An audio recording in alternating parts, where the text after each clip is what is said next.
What's going on, you guys? My name's Nico Schultz, and I'm going to show you how I went from a 205 to a 148. And honestly, to tell you the truth, I did it in one meet. One meet, I ran 205, and the next day I took 148. I just took this one drug called...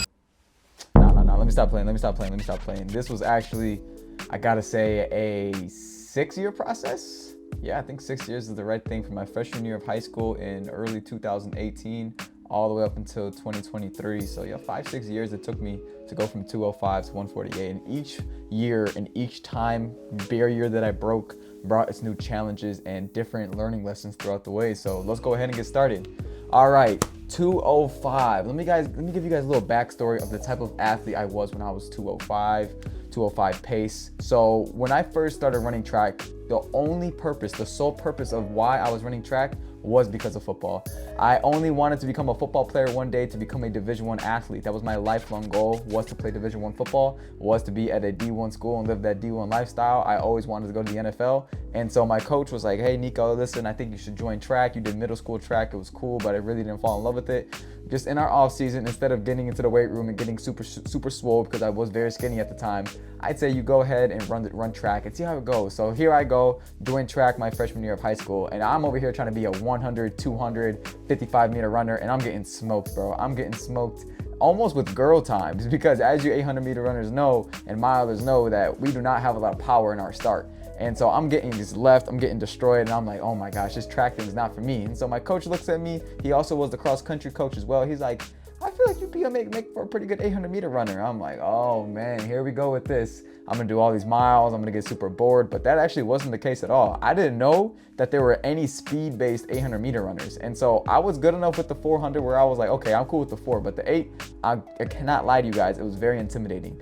And so my very first ever time running the 800 in high school, it was a 4x8, and I was the first leg, and I got out like a maniac the first, I think, 400 meters. I got out completely sprinting, and the crazy thing was, I never died. I kept going. My frame at the time, I want to say I was about maybe 5'9.5", probably 5'10", but I was probably like 135 to 140 pounds, if that. I was light as a feather. I had abs that you can see from a mile away, but I was very cut, but like really not a lot of muscle.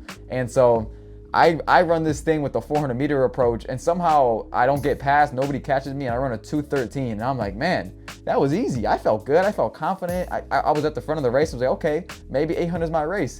But then the next week, I got thrown into a meet at the University of Illinois. And that's when I knew I was facing some big dogs. I was facing some sophomores, juniors, and even seniors. And as a freshman, you know how this is. It was very intimidating to face those upperclassmen. And so I get to the meet, and I'm very hyped up. I'm locked in, right? I'm like, all right. My coach comes up to me right before I run this 800 at the University of Illinois. He looks me in the eye and says, Nico, nobody's gonna tackle you. This isn't football. You have no risk of being injured. Go out there, have fun, and compete. And that really did something to my mind. I said, dang, I don't gotta worry about some 6'7" dude over here tackling me at QB or getting my knees taken out. Let's go. And so I get out. I'm the one leading the race all the way through for the first, 200, 400 meters, 600, I get passed. And when somebody passes me, that's when I'm at my best, because I know that I have somebody to chase down. So I'm chasing this guy down. I beat him with the last, I think, 50 meters. Somebody to the right of me completely flips over and trips. Bam, 205. I'm the number one freshman in the entire state. Nobody knew where that came from. I didn't know where it came from. And that's how I found out that 800 meters is my race. And so we're going to fast forward here a little bit to the outdoor season of my freshman year. So in 2018, around, let's call it March, May possibly. And I was on the A 4x8. We were en route and going to state, and I was super excited. And I ran a split of 159 at the time. And so I did that, obviously, as I talked to you guys a lot about my training early on. I was football heavy, but then as I started to progress throughout my track season, I got a little bit lighter. My mileage started to increase a little bit. I was still doing my morning runs. I was training with the sprinters, and so I was very much a hybrid in between the 800 and 400. My speed carried over. Bam, 159 as a freshman as a split. So it's nothing crazy. And my outdoor 800-meter PR that year was a 203. So I bettered my PR by 2 seconds, and that was my entire freshman year. Unfortunately, we did not make state. I ended up fumbling the ball and splitting a 207 at one meet because we were behind a lot, and I really sprinted the first 200 meters in like 25. And I do that now because I'm built for it. My fitness is built for it. But back when I'm 15 years old and I'm trying to maintain that speed, nah, man, you can't do that. I think I might have been even 14 at the time. I don't even remember. It was like 14 or 15 years old, and yeah, my body just was not able to handle that. So let's go ahead and fast forward a little bit into my sophomore year. So sophomore year, I am officially into the 159s. I opened up my season with a 203 indoor, so I knew that I was faster to where I was last year, but I still had some work to do. And unfortunately, my indoor season was a little bit lackluster. There was a little bit of a heart problem or a heart scare I had going on. My heartbeat was a bit irregular. I got tested, had to sit out the track for about a month and a half, and so I was a little bit out of shape when I came back. But this is where I really progressed in the 400 meter. In the 400 meter, I came in and my speed maintained throughout that little time of that heart scare. And indoors, I ended up going like 51 low, 51.3, 51.2, and like they call it the Indoor Championships of Illinois.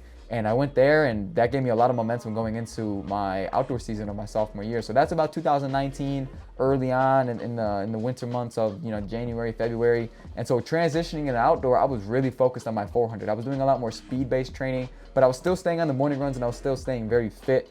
And I was just a lot more tailored on trying to figure out how I want to run my race and who I am as an athlete. Football, I had an amazing season, so that still was my main priority. But then this year for track, with my experience from last year, I really brought that over and started to develop a little bit as an athlete. And so a lot of people knew my name. Colleges were starting to look at me, but still no scholarships at all. And so transitioning into my outdoor season of my sophomore year, I ended up going 49.9 and 159.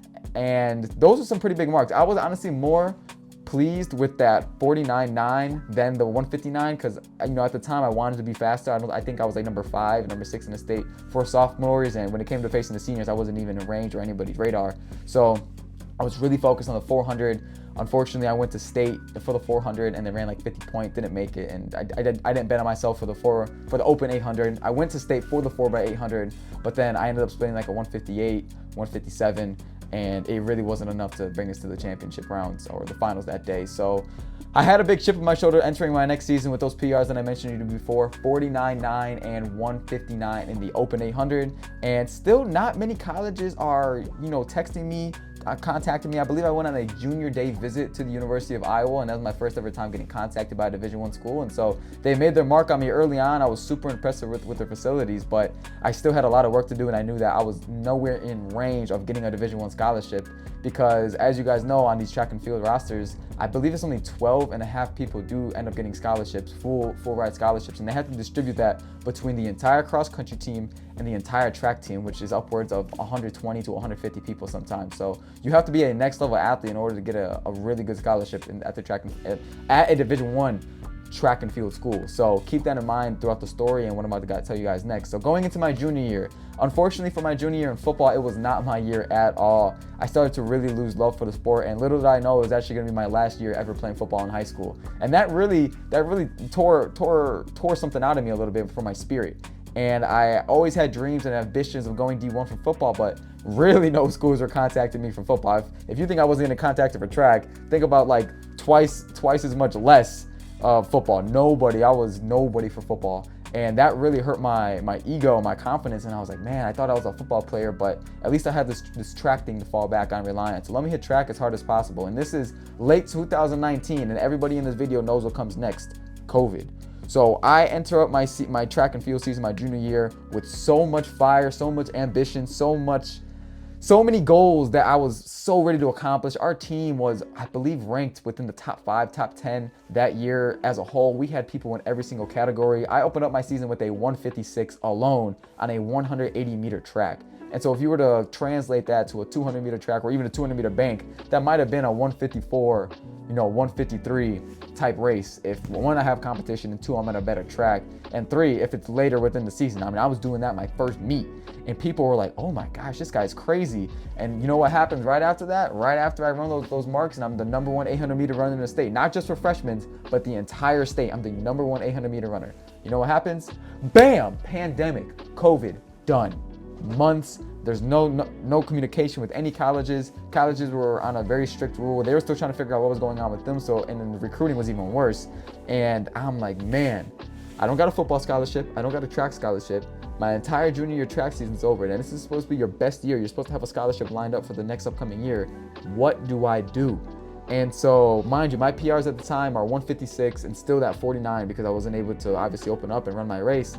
And so I trained like a maniac throughout 2020. I joined the cross country team because football was no longer a thing for me.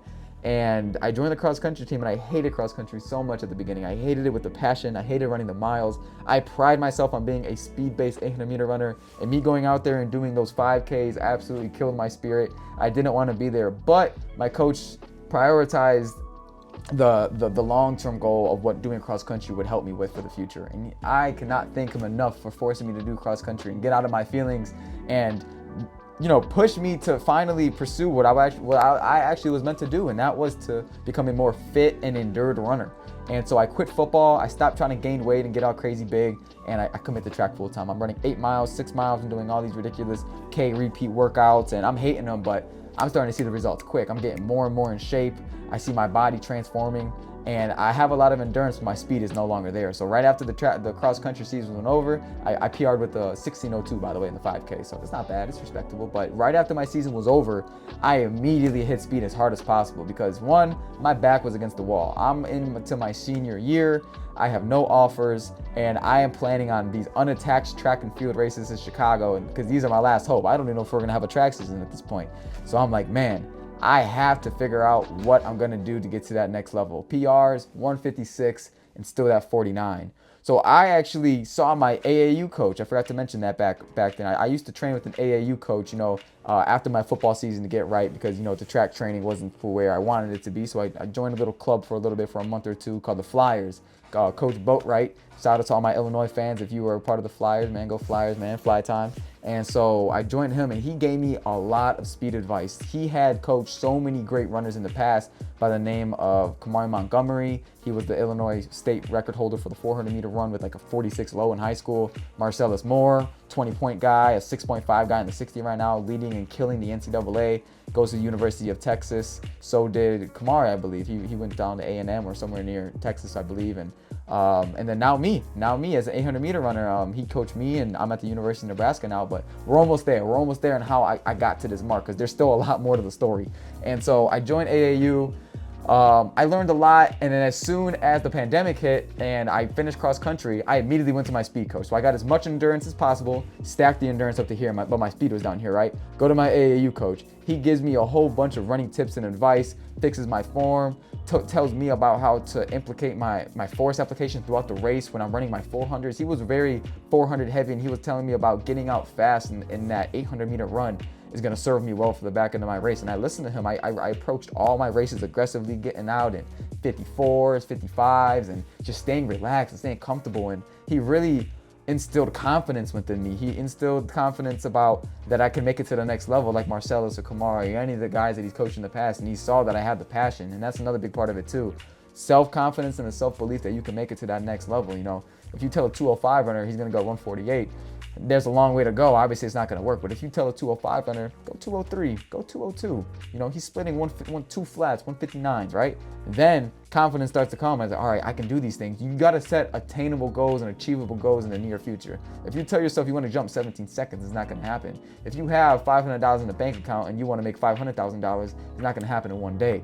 But you can make it happen if you stack good habits on top of each other, and that's what I was doing. I knew that if I did not get a track scholarship in 2021, I would be going to work right away and give up on my track and field dreams and give up on everything that I have in current day. And I'm glad that I didn't, because I was putting in work when nobody was. When COVID hit, a lot of people were better than me. A lot of people were lined up, were in position to beat me that up and coming track season, but they didn't. They folded. The pandemic, all of this nonsense about the COVID stuff and yada, yada, yada, they fell victim to it, right? They took it from a victim approach, but I saw it in a different, I looked at it from a half glass full type of approach. I thought, okay, I don't have school, I have online school, which really didn't even count. I can put as much energy into becoming the best track and field athlete that I can possibly be. And so I did that. I poured my heart and soul into my training.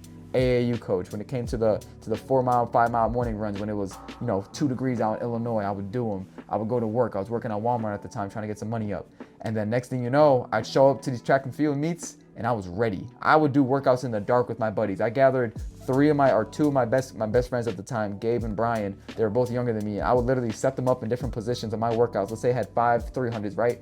I would set Gabe up at the 100 and Brian up at the 200 and be like, all right, you're gonna race me here, and then Brian, you race me on the back end so I can keep my form and tell me how I look. And then we do it again and again, whether it was cold, whether it was hot, whether it was snowing, raining. We trained because I knew that I wanted to make it to the next level. We did hill workouts together. We played football together. We did stuff to just stay in shape, because they knew I wanted to go D1. They knew I wanted it bad, and honestly, they didn't have quite much else to do. And so now looking back on it, those guys helped me go Division I, II. And so there's so many different sections of my story and how I got to different places. And getting to that 154, right, in Chicago, these meets that I mentioned to you, where if I didn't run good, I wasn't gonna get a scholarship. I show up in around January, early January, all this training, and I'm thinking, all right, I go out there, I run a sub 155, I got my scholarship. Bam, I go to this meet, get out, nobody's even near me. I think the next time after me was like 4 or 5 seconds after. So I ran 154 low, break my indoor school record in the 800. Next thing you know, nobody's even near me. But no colleges had contacted me for a scholarship at all. No colleges said, oh my gosh, Nico, this 154 you ran indoors, that's awesome. Like, I want to give you a scholarship. Nobody called. I remember at the time a JUCO school or NAIA school ended up contacting me, and they're like, listen, man, that 154 is good, but no Division I school is going to offer you at that time. You are not that athlete yet, but I can develop you. Come to my school. Basically saying that I wasn't capable of doing it. And I say this story and it sounds pretty funny because he probably did not mean this at all, but I was very hard-headed at the time. I was making up scenarios in my head, almost like Michael Jordan, on ways to get angry and more reasons to get me motivated to train harder and to obtain that scholarship that, you know, I heard that and took it as, oh, you're not good enough to do it. You're not deserving of that. And I said, absolutely not. So you know what I did after that, after I ran that 156? I trained twice as hard than I trained in the previous months. I'm almost puking in workouts, and I do not puke in workouts, but I'm setting the treadmill to a crazy incline, and I'm running like 2 miles on there as fast as I can, passing out after, heartbeat just killing me. I don't even know what I'm doing. I'm going to hills. I'm sprinting as fast as I can. I'm in the weight room doing push-ups, lifting. I'm hungry, right? I never approached anything with more hunger in my entire life. I was ready to die for it almost, right? And so I had another race scheduled coming up for the 600-meter run. And so I had never run a 600 in my entire life, didn't even know what the race was, didn't even know why the race existed. But there's a big backstory coming in about some kid coming from Wisconsin that was supposed to come and beat me, a phenom sophomore, and I just wasn't gonna let that slide. And I knew that the state record was 120. I came through 600 in my 154 and 125, so I'm like, all right, just full out sprint this thing, let's go. So I show up to this race, all these headlines are talking, blah, blah, blah. They're like, this state record's about to get broken. I didn't care. I didn't give a damn about the state record, right? All I cared about was trying to get a scholarship. And if breaking that state record was gonna give me that scholarship, then let's go. I'll go 110, I didn't care. So I show up to this race, bam, the sophomores on the outside of me, and some random kid from, I think, Boston or Manchester is on my inside. And I get out, I pass a sophomore instantly. I'm like, oh yeah, we're killing this dude. Who is this guy? Next thing you know, the dude from Boston flies past me. I'm, what? So he comes through in like 23. I'm like, all right, this is the race that I need. So I'm right behind him in 24. We're going. We come through 400, like 51 low. Next thing you know, I'm like, dude, I have so much energy right now. Who's this kid think he is? Bye. Pass him on that backstretch. Sprinting down the home straightaway. Families in the crowd going crazy. The announcers glazing. Next thing you know, bam, the whole entire board goes black. Dang, what did he just run? That looked like a fast time. Oh my gosh, 119. And the announcer goes, ladies and gentlemen, you just witnessed the fastest 600-meter time in the entire nation. And oh my gosh, after that, my entire world changed, bro. I got scholarships or texts from coaches that I've never even seen or heard of before somehow within seconds after my race. I pick up my phone, Iowa, Nebraska, Purdue, Penn State, Illinois, freaking, I don't even know who else, but there was more colleges on that list. And I'm like, what do I do? Literally, I spent that entire night answering phone calls and getting on Zoom calls with different people because they were so shocked by that 119 and that state record getting broken. And that's all it took. I thought I was gonna, break the Illinois 800-meter record or the 400-meter record in order to get a scholarship, but that 600 is the only reason why I'm here at the University of Nebraska today, because of that approach that I had. And fast forward a little bit, I get to the University of Nebraska, I open up my season in December in a 152, right? And I'm like, oh yeah, we're gonna go crazy this season. And then bam, I get hurt, stress fracture in my shin, done for the season. So I train, I'm cross training, I'm getting back to and doing pool workouts. I open up my outdoor season unattached after 5 months of injury with the 152 again. So I maxed my indoor PR. Then I train all out that entire summer. hoping to come back and to prove myself that I belong at this university. And me getting here in that 600-meter race that I just mentioned to you guys before wasn't a fluke. And so I come back and I'm training. I open up in December with a 600 118, a smooth little 118. And then I come back in February, actually, in Arkansas. I'm actually going to this meet next week. So in 2023, I went to Arkansas. I'm facing my high school rival. I went to Plainfield South. He went to Plainfield North at the time. And he gets out on me in this race. He passes me coming up upon 600 meters. I pass him again. Bam! 148. And it sounds crazy, and I try to explain this as fast as possible because you guys can't be on YouTube all day watching my story, watching my videos, but it is just crazy because each time I've done that, my body type was different, my habits were different, the way I looked at life was different. I mean, dude, when I'm running 205, I'm 15 years old, 14 years old, and now I'm 21 years old. At the end of this year, I'm going to be 22 years old. I mean, that's 6 years. That's 6 years of training and learning and developing and how to become a better 800-meter runner. And on top of that, dealing with different life things too, dealing with school, trying to work and trying to make money, trying to become financially free and financially stable, on top of communicating with people, on top of trying to keep up with school, keeping up on your diet, making sure your workouts are getting good, not trying to get help, not trying to get injured.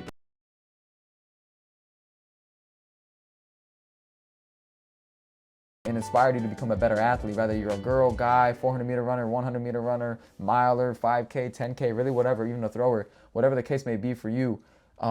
That's just my story. That's my story, how I've gotten to this level. And I'm hoping to keep on sharing this so that one day when I make it to the next level and hopefully represent Puerto Rico one day at the Olympics, that we can look back on my college times and be like, all right, this is where he was at. Now this is where he's at. He's at the 142s, you know, how I went from 148 to 142. What does it take? And I remember an 800-meter runner telling me this, that once you go under 150, everything else kind of feels the same. I mean, that 149, 148, 147, it all sort of feels the same. I kind of tend to disagree with that a little bit because there's been some 148s and 149s that hurt a lot worse. It just depends on what type of shape you're in. And we can cover that inside of a totally different other video, but that is my 17-second story in my personal 800-meter journey of going from 205 to 148. And hopefully this season, 147, 146, and 145. And as you can see on that back whiteboard, 144. Thank you guys for watching. You guys are awesome. Nico Schultz out. Peace.